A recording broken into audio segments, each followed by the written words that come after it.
Garlic. It is like one of the most amazing things to use in your cuisine. All around the world, garlic is used. But did you know there's a right way to harvest? And once you find that out, with these pro tips, you'll be ready to harvest your garlic.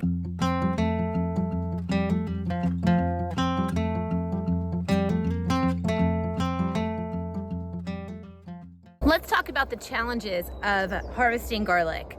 Many people do not know the right timing, have the right tools, or know exactly how to get your garlic out without damaging it.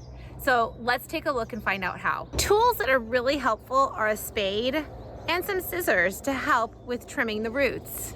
The spade is going to help with the gentle pulling of the bulb out without damaging. Being very careful and gentle around the bulb of the garlic is super crucial. So using a small shovel and gently going around the base of the garlic is important.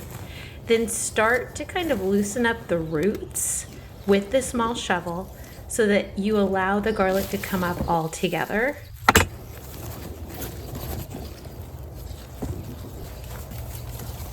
I like to get as much of the soil back in to the environment that I first pulled it out of so I don't waste the soil. And I don't have a lot of soil following me everywhere I go. I then take scissors and trim the roots.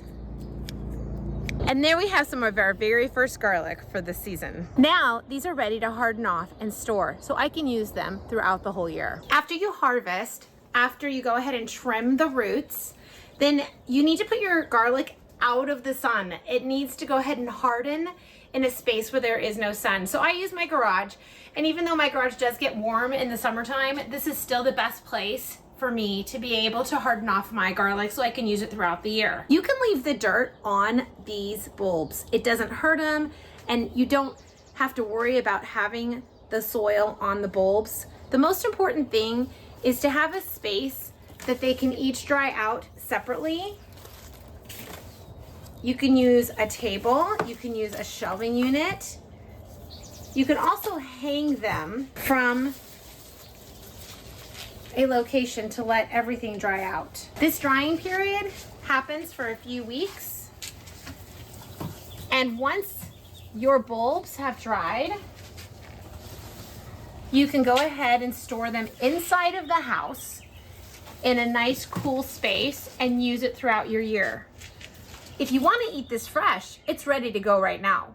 But if you want to use it for later, this drying period is really important. Thanks for joining me. Remember to like, subscribe, and hit the bell for more gardening tips.